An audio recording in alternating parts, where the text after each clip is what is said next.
Hello student आज हम discuss करने वाले हैं मेज़रमेंट ऑफ लेंथ। फिज़िक्स में लेंथ का मेज़रमेंट कैसे होता है।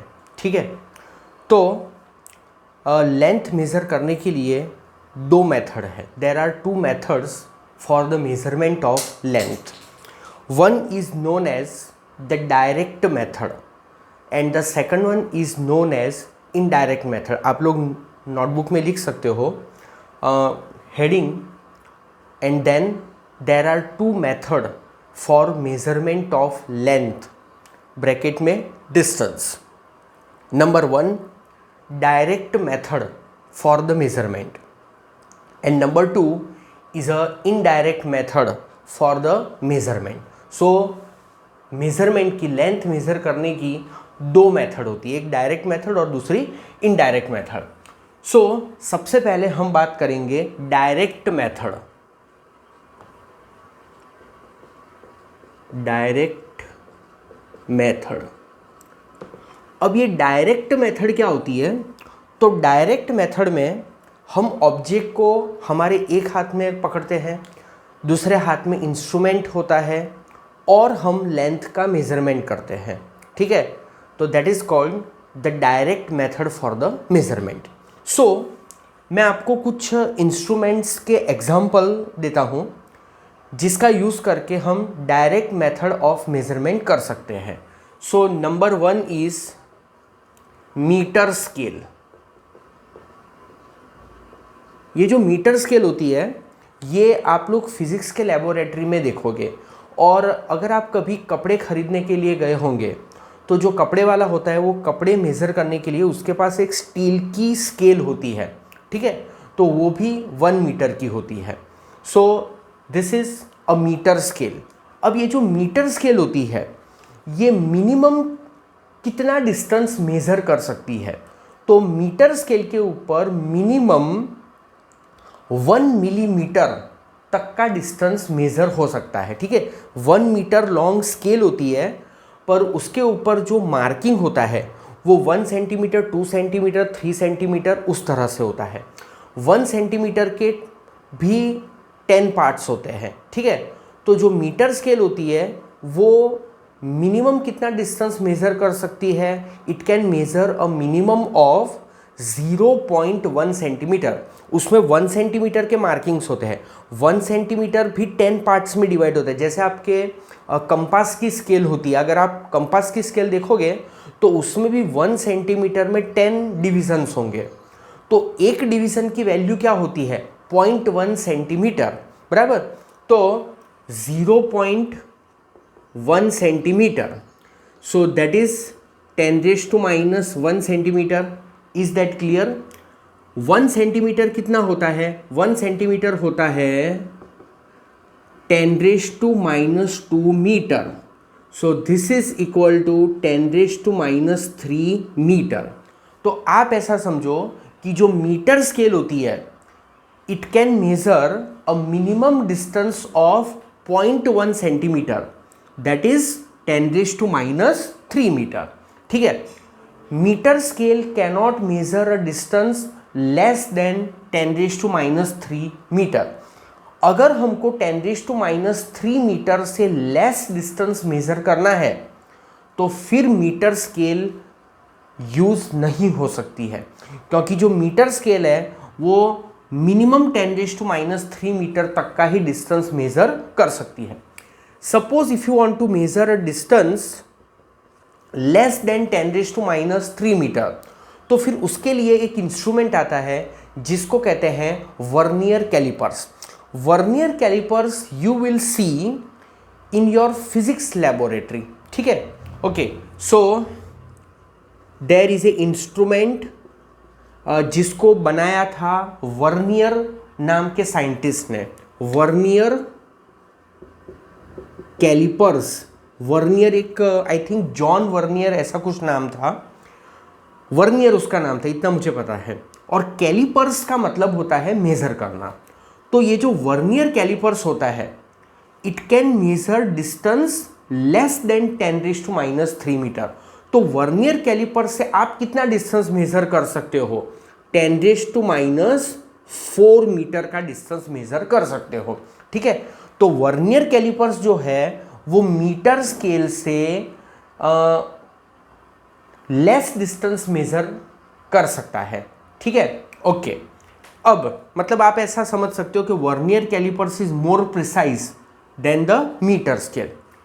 Vernier callipers cannot be used to measure distance less than 10⁻⁴ metre.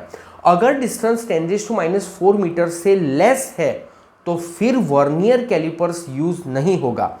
तो 10⁻⁴ मीटर से लेस डिस्टेंस अगर मेजर करना है तो उसके लिए एक और इंस्ट्रूमेंट आता है जिसको कहते हैं स्क्रू गेज। गेज मतलब मेजर करना, उसमें स्क्रू होता है, उसको कहते हैं स्क्रू गेज। उसको माइक्रोमीटर स्क्रू गेज भी कहते हैं। और एक दूसरा इंस्ट्रूमेंट होता है that is known as spherometer.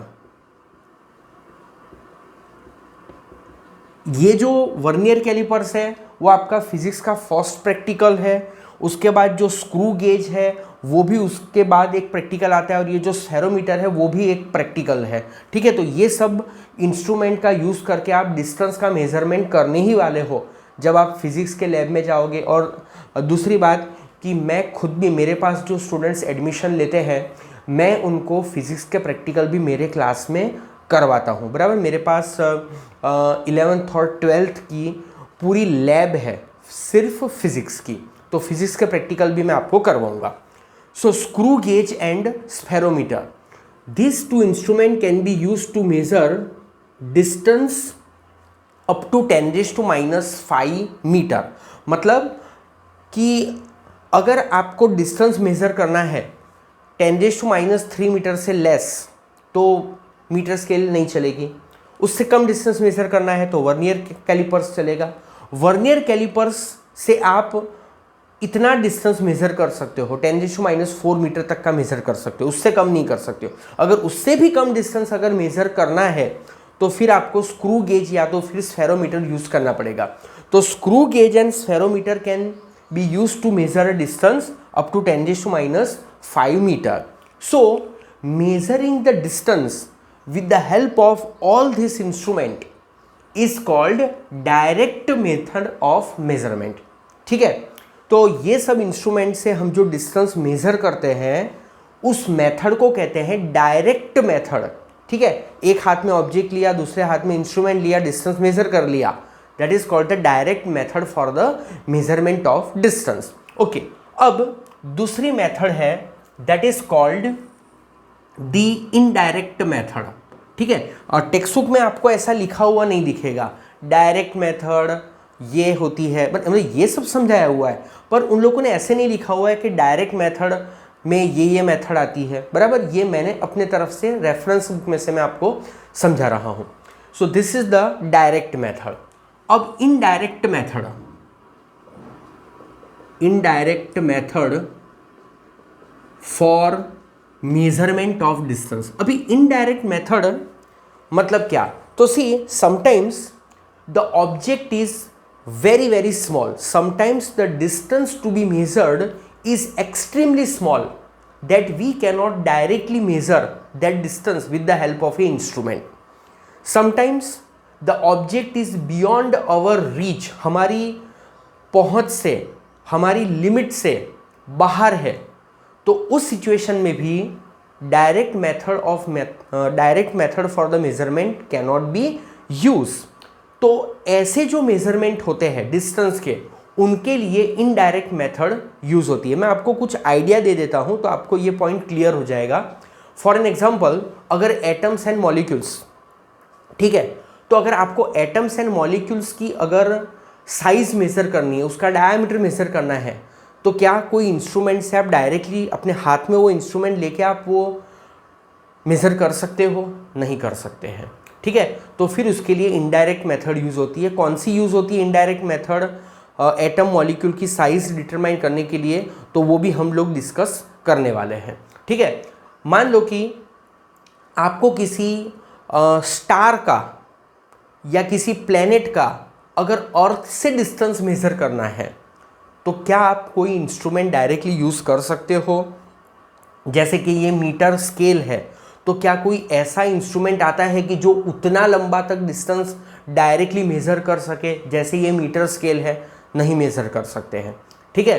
तो अगर किसी प्लेनेट का आपको डिस्टेंस मेज़र करना है फ्रॉम द अर्थ, और suppose you want to determine the diameter of the planet, then we cannot use the direct method, for that we have to use the indirect method, ठीक है। अभी indirect method में एक method है जिसको कहते हैं पैरेलैक्स मेथड, ठीक है, parallax method. This parallax method is basically used to measure the distance of a planet and the star from the earth. Parallax method का यूज़ करके आप अर्थ पर आप अर्थ पर जहाँ खड़े हो वहीं से आप मून का डिस्टेंस मेज़र कर सकते हो, आप मून का डायमीटर भी मेज़र कर सकते हो। स्टूडेंट, मैं आपको ये मेथड समझाऊं उसके पहले मैं आपको एक इम्पॉर्टेंट बात कहना चाहता हूँ कि ये जो मेथड है ना, ये सैकड़ों साल पुरानी मेथड है। This method was being used by the earlier scientist before hundreds of years. This method is faulty method, it is not very much accurate method. इससे जो आंसर आता है वो भी कोई ज़्यादा एक्यूरेट नहीं है। बट आप एक बात समझो कि जिस ज़माने में फिज़िक्स का जस्ट शुरुआत हुई थी, ठीक है, फिज़िक्स में स्टडी, साइंस में जस्ट स्टडी हुआ था, उस ज़माने में आज से कई साल पहले, ठीक है, सैकड़ों साल पहले मून का अर्थ से डिस्टेंस मेज़र करना, मून का डायमीटर मेज़र करना, क्या ये बड़ी बात नहीं है? क्या ये चौंकाने वाली बात नहीं है? तो साइंटिस्ट लोगों ने उस ज़माने में भी ऐसी मेथड डिस्कवर कर ली थी। आज के ज़माने में जो मेथड यूज़ होती है ना, जैसे कि आज के टाइम में the modern technique for measurement of a distance of a planet from the earth, that is called the radar echo method, बराबर। ये क्या होती है ये मैं आपको फिर कभी फ्यूचर में एक न्यूमेरिकल में समझाऊंगा। तो there is a radar echo method, तो that method gives almost 100% accurate answer, ठीक है। बट फिर भी हमको ये जानना ज़रूरी है कि हमारे जो पूर्वज थे, हमारे जो पुराने साइंटिस्ट थे, वो लोग कैसे मेजरमेंट्स किया करते थे, ठीक है। So this method is known as the parallax method, right? Okay, so before we discuss this parallax method we must understand what is this parallax, ठीक है। टेक्स्ट बुक के अंदर पैरेलैक्स की कोई ऐसे डेफिनेशन नहीं दी हुई है कि पैरेलैक्स होता क्या है, बट जानना ज़रूरी है, ठीक है। क्योंकि 12th के अंदर तो जब आप ऑप्टिक्स के प्रैक्टिकल करोगे तो वहाँ पर तो आपको ये पता ही होना चाहिए कि पैरेलैक्स होता क्या है, क्योंकि वहाँ पर जो लेंस मिरर के प्रैक्टिकल्स होते हैं वहाँ पर पैरेलैक्स रिमूव करना होता है। ओके, ठीक है।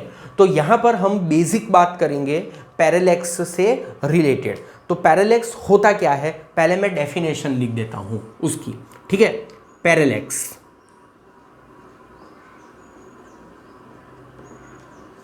सी, एपरेंट मतलब observed change in position of object due to change in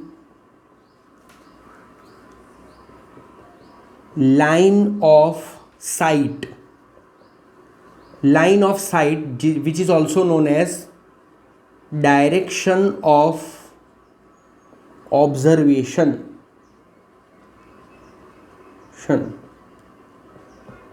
is called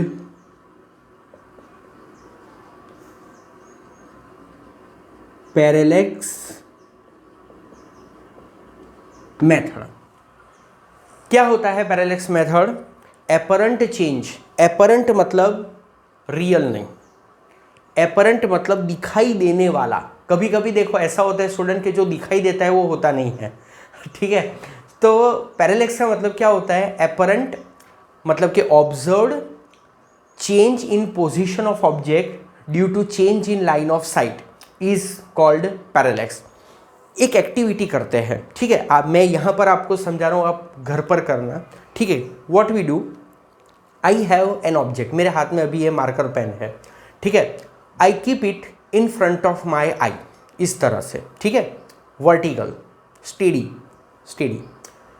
I observe this pen through my left eye keeping my right eye close, and then I observe this pen by my right eye keeping my left eye close, and I repeat this procedure quickly, ठीक है। तो कैसे कर सकते हैं, देखो अगर आपको नहीं आता है तो आप ऐसे ऐसे रख कर भी कर सकते हो। पहले राइट आई से देखो, फिर लेफ्ट आई से देखो, फिर राइट आई से, फिर लेफ्ट आई से, आप इस तरह से कर सकते हो। बट सपोज आप कर सकते हो तो आप ऐसे करो, ठीक है। मैं थोड़ा ऐसे रख के दिखाऊं क्योंकि कैमरे के सामने आपको दिखाई भी देना चाहिए, इस तरह से, ठीक है। सो लेफ्ट आई और राइट आई को क्विकली ओपन एंड क्लोज करो ऑल्टरनेटिंगली, ठीक है, एक के बाद एक। तो अगर आप ऐसे करोगे, what you will see that this pen appear to move left and right। ये जो पेन है ये आपको लेफ्ट और राइट में ऐसे हिलती हुई दिखाई देगी। अब स्टूडेंट, क्या मैं पेन को लेफ्ट राइट हिला रहा था? पहले आप एक काम करो, आप ये एक्टिविटी कर लो, आपके हाथ में जो भी पेन होगी वो पेन से कर लो, पेन नहीं है तो ऐसे फिंगर रख के कर लो, या तो फिर वॉल के ऊपर कुछ अगर शोपीस लटका हुआ है या वॉल क्लॉक है, आप उसको देख के, किसी को भी देख के आप कर सकते हो, ठीक है। तो क्या मैं इस पेन को ऐसे लेफ्ट राइट हिला रहा था? No, I was not moving this pen from left and right, but then also the pen was appearing to me moving left and right, ठीक है। तो क्यों ऐसा हो रहा था? तो स्टूडेंट उसका रीजन ही है पैरेलैक्स। तो पैरेलैक्स क्या होता है, देखो एपरेंट मतलब जो दिखता है, ठीक है, पर वैसा होता नहीं है।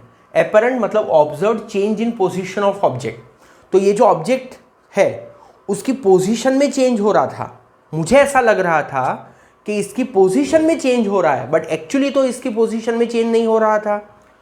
तो क्यों इसकी पोजीशन में चेंज हो रहा था? Due to change in line of sight. Due to what? Change in line of sight, due to the change in direction of observation. तो उसको कहते हैं पैरेलैक्स। मतलब देखो स्टूडेंट, मैं आपको समझाता हूं। जैसे ये पेन है, ठीक है, मैं उसको देख रहा हूं मेरी लेफ्ट आई से। तो जब मैं लेफ्ट आई से देखता हूं तो this is the direction of observation, ठीक है। अब उसी पेन को उसी जगह रख के अगर मैं राइट आई से देखता हूं तो this is the direction of observation.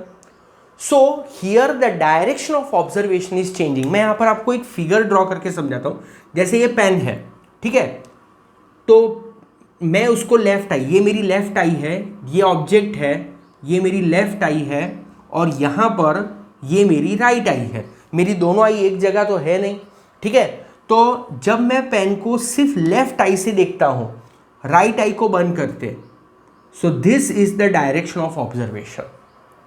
This is called line of site.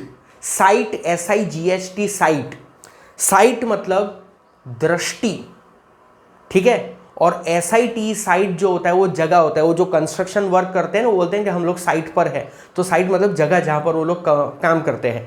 यहाँ पर SIGHT है, साइट मतलब के नज़र, दृष्टि। तो ये लाइन ऑफ साइट है।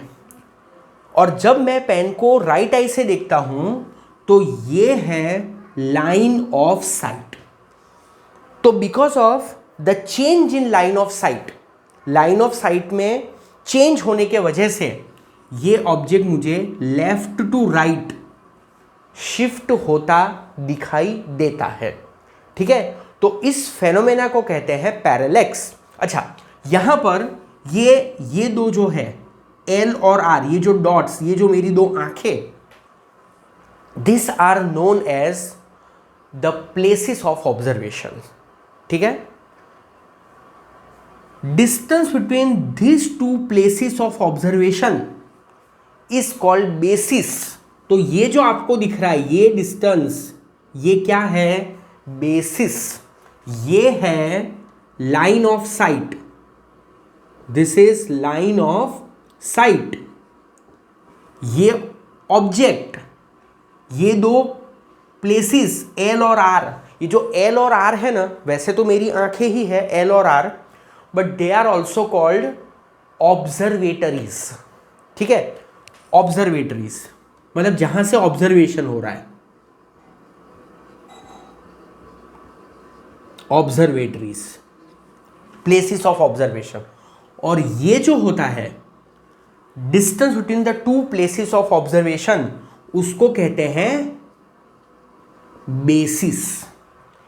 Is that clear? ओके, तो स्टूडेंट आप ये पहले नोट कर लो। दूसरी एक बात कि ये जो मैंने आपको समझाया है, ठीक है, ये आपको टेक्स्ट बुक में देखने को नहीं मिलेगा। ठीक है, ये मैंने थोड़ा सा एडिशनली आपको समझाने का ट्राई किया है। Please note down this.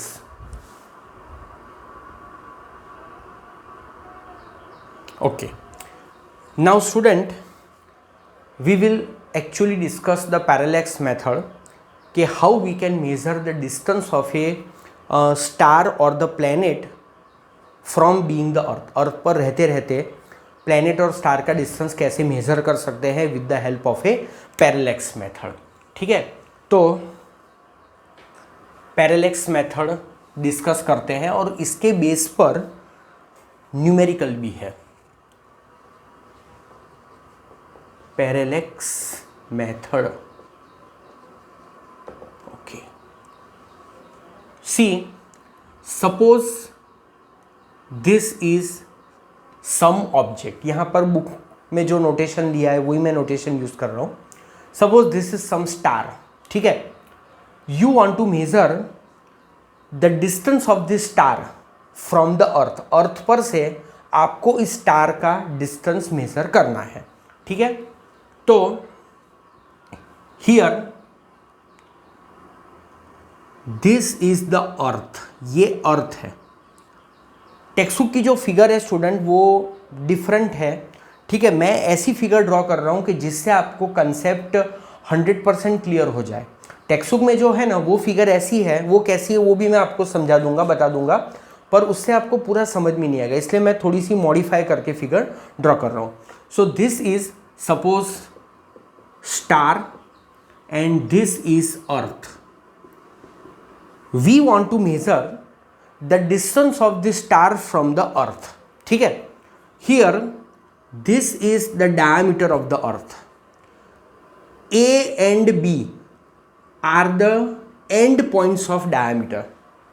A and B are the diametric opposite point of earth. क्या है A and B? Diametric opposite end points. मतलब ए और बी जो है वो अर्थ के डायामीटर के ऑपोजिट पॉइंट्स है। ठीक है, so what is done from point A and from point B, A and B are known as observatories. From point A and B the object is observed at the same time. अब यहां पर मैंने एक ऐसी बात बोल दी है कि अगर आपने ध्यान से सुनी होगी तो आप बोलोगे सर ये क्या बोल दिया आपने। स्टूडेंट, मैंने क्या कहा?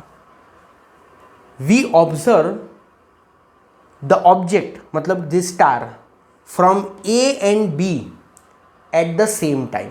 अब आप देखो ए एंड बी कहाँ पर है।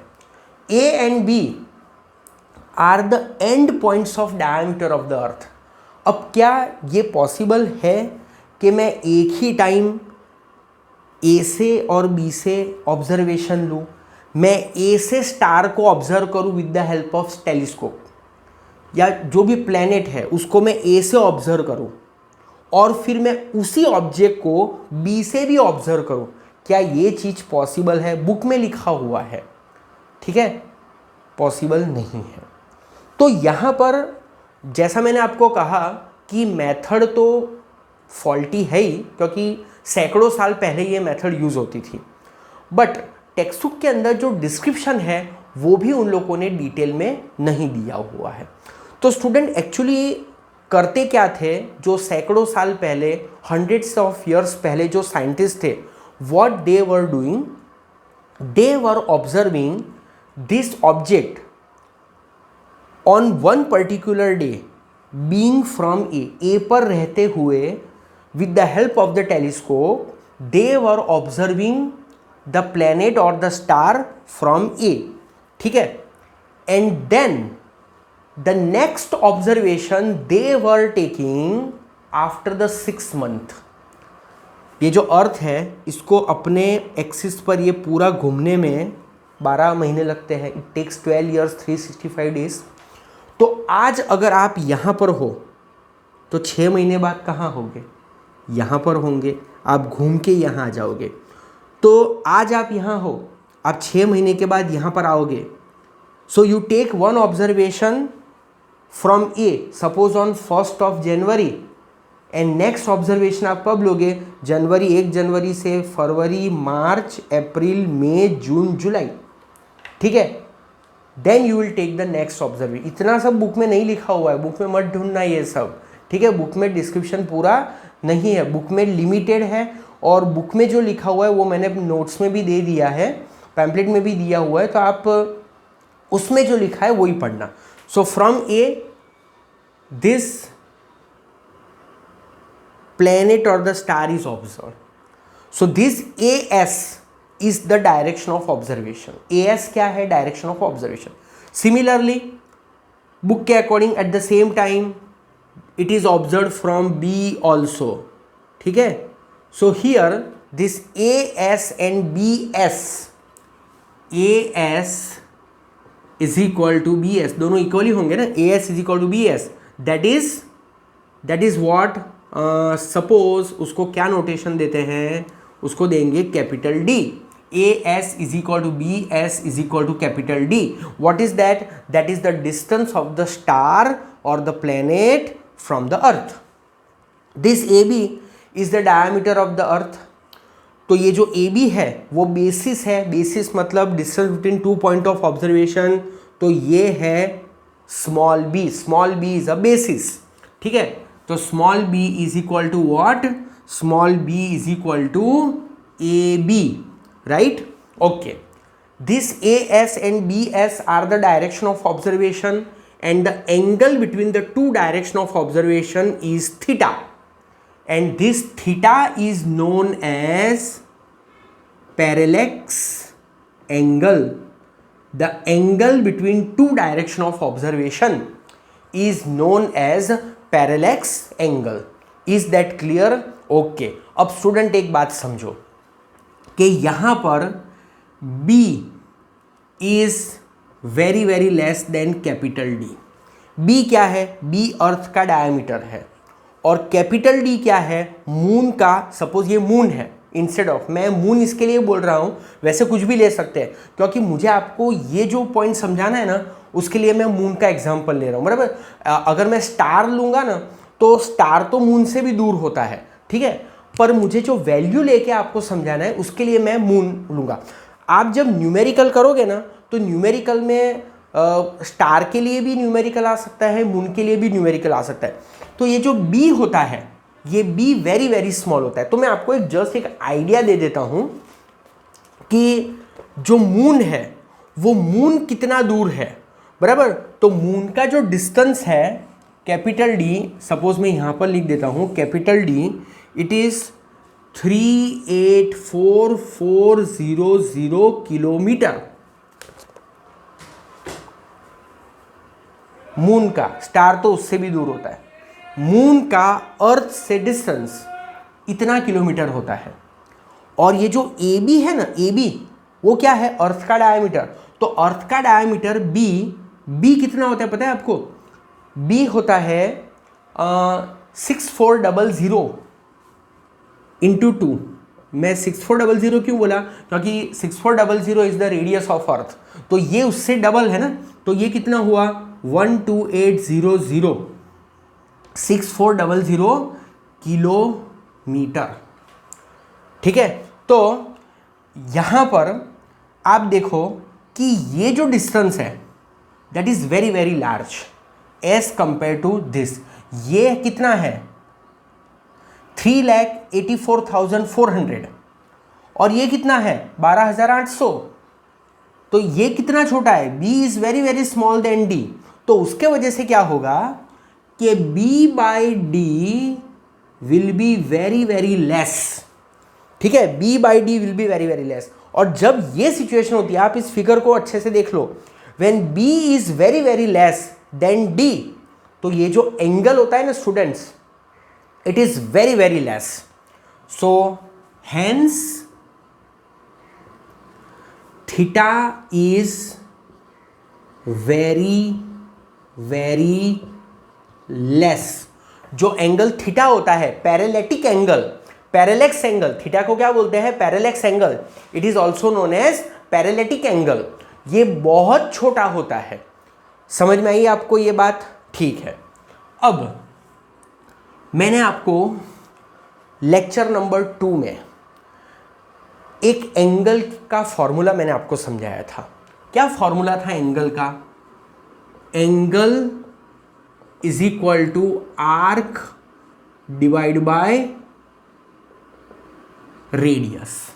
Angle is equal to arc divide by radius. तो देखो क्या करते हैं, ये जो S है उसको हम एज अ सेंटर लेते हैं and we draw an arc. S को सेंटर लेकर यहां पर हम एक आर्क ड्रॉ करते हैं इस तरह से। ठीक है, और ये जो है that is the radius of that arc. ठीक है, थोड़ा सा जो स्क्रीन है उसको थोड़ा सा जूम करके आप देखना। ठीक है, so here taking this star और the planet as a centre, I have drawn an arc. ये आर्क वो प्रोटेक्टर से ड्रॉ कर सकते हैं ना स्टूडेंट। तो S को सेंटर लेकर मैंने ये एक आर्क ड्रॉ की है और ये जो आपको दिख रहा है ये vertical, that is the radius of that arc. तो यहां पर सिंस दिस डिस्टेंस, बहुत ध्यान से सुनना, this distance is very very large. ये जो दिख रहा है ना आपको, ये this is the radius of the arc. देखो S is a center, I have taken S as a center, this AB as an arc। ये जो आपको कर्व दिख रहा है, ये जो रेड कलर की लाइन है स्ट्रेट नहीं है, ये कर्व है। तो this arc, this is the arc and this is the radius of that arc.